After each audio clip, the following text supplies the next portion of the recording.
Hello guys, welcome. Today we're setting off on foot. All the way from Kalambaka to the Monastery of St. Stephen, where winding paths lead us higher and higher through the quiet hills. And yes, we'll be visiting the monastery itself, exploring its church, terrace and peaceful courtyards at the very top. If you haven't seen the first 2 episodes yet, go check them out. We've already explored the Great Meteoron and Varlaam, 2 of Meteora's most remarkable monasteries. We'll leave the links for you in the video description.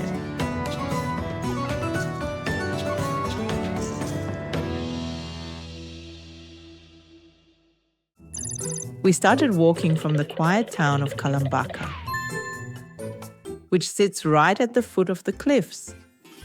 We left behind the touristy little streets. Within minutes, we found ourselves in a more open, peaceful area, where the houses are more spread out and everything feels calmer.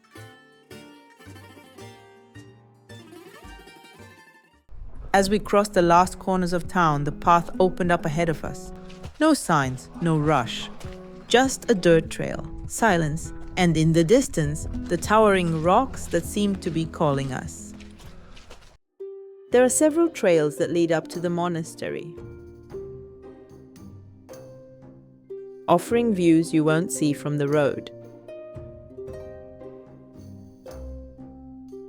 Many of these paths were once used by monks and locals for daily access. While some paths remain clear, others are less defined, so it's best to ask locally before setting out. About 60 million years ago, this area was part of a shallow marine delta. Rivers carried sand, gravel, and clay that settled here, forming layers of sediment that eventually turned into rock. Later, tectonic movements lifted this ancient seabed and caused deep vertical cracks. Over time, water, wind, and earthquakes slowly sculpted the sandstone and conglomerate pillars we see today, creating a landscape that feels like it belongs to another world.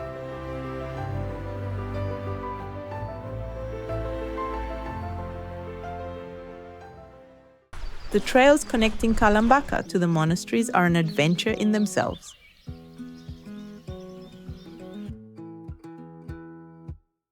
In the distance, we hear the barking of sheepdogs and the bleating of their flocks, sounds of the rural life that still lives in these mountains. It's not a dense forest like you might imagine. It's a shifting landscape, patches of oak trees, riverside groves, open clearings with shrubs and winter grass. In some parts, the trail gets so narrow it's just a footpath.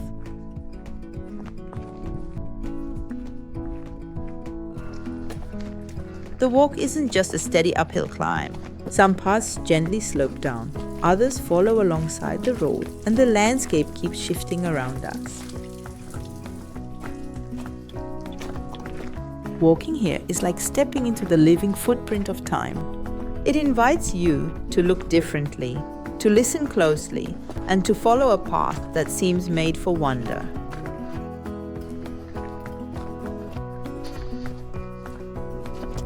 And just when it feels like we're completely surrounded by green, the path suddenly opens up. It reveals a surprising view. The Thessalian plain stretching as far as the eye can see, bathed in soft light.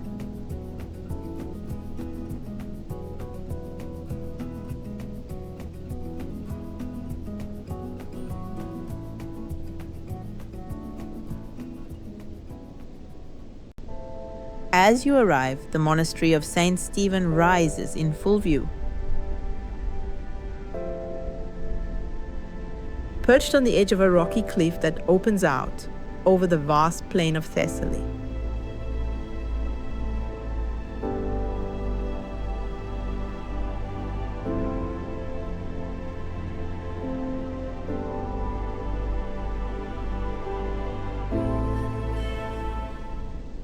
St. Stephen is the only active monastery in Meteora that doesn't require climbing stairs to get in.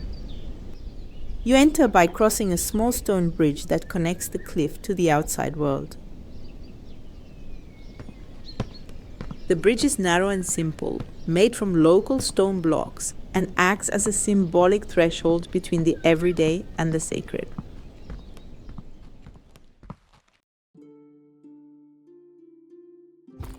Once inside, everything is very well preserved, as if each space has been carefully protected over the years. The Monastery of St. Stephen has origins dating back to the 12th century. However, its more documented history begins in the 14th century. By then, it was already functioning as an organized coenobium, a monastic community where monks lived together under a shared rule, united by their daily routines and common purpose. It was shaped by two key figures. First, St. Anthony in the 15th century. Then, around 1545, St. Philotheos rebuilt the original church. He also expanded the monastic facilities, giving new life to the place.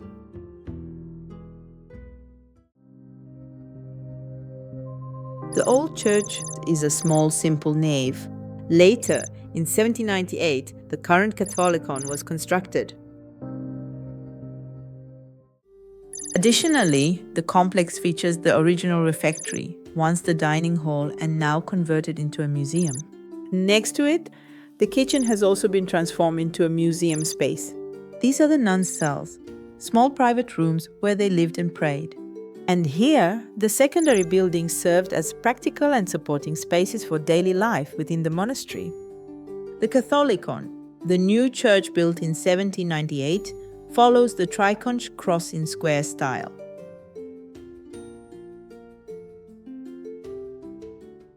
It features a wide terrace facing west and a northern portico. Until the 1980s, the interior walls were undecorated. Today, they are covered with frescoes by renowned contemporary artist Vlasios Tsotsonis, a remarkable achievement comparable to the ancient frescoes of Meteora. During World War II, the monastery suffered significant damage and was eventually abandoned.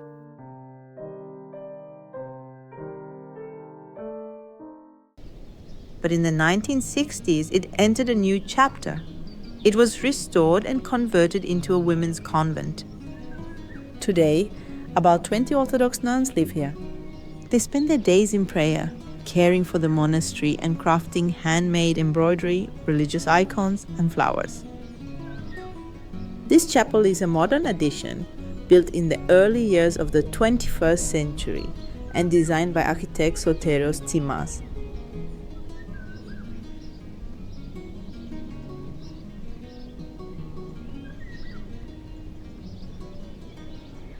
From this wide terrace, bordered by carefully tended gardens, we walk toward the cliff. The quiet is constant, shaping the atmosphere and guiding your thoughts inward. At the very edge, the land drops sharply into the void. From here, the wide Thessaly valley stretches below. The Pineus River winds through Kalambaka, and the great rock pillars rise all around.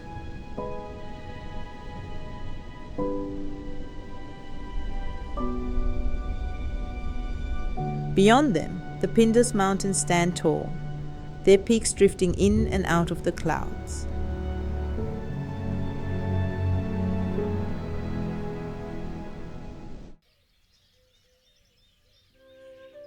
In winter, the inner garden has a different kind of beauty. Leafless rose bushes and dried lavender stand beside neatly lined pots. Everything stays intact, as if the years have passed it by. Some plants brave the cold, others rest, waiting for spring. The architecture reflects that same feeling, with light stone walls, red tile roofs, and galleries with arches framing the view. The place seems built on balance between the practical and the spiritual. Each corner has its own rhythm and its own silence.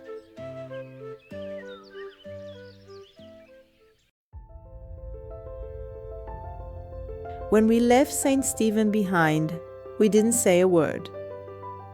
We weren't exactly sure what we were taking with us. It wasn't only the view, or the history, or even the walk. Maybe it was that quiet, unexpected feeling of having been welcomed into that place. If you want to keep exploring places with us, subscribe to the channel and hit the bell, give the video a like, and let us know in the comments what you think. These small actions really help us keep this project going. Thank you for joining us on this journey. See you in the next one. Bye bye.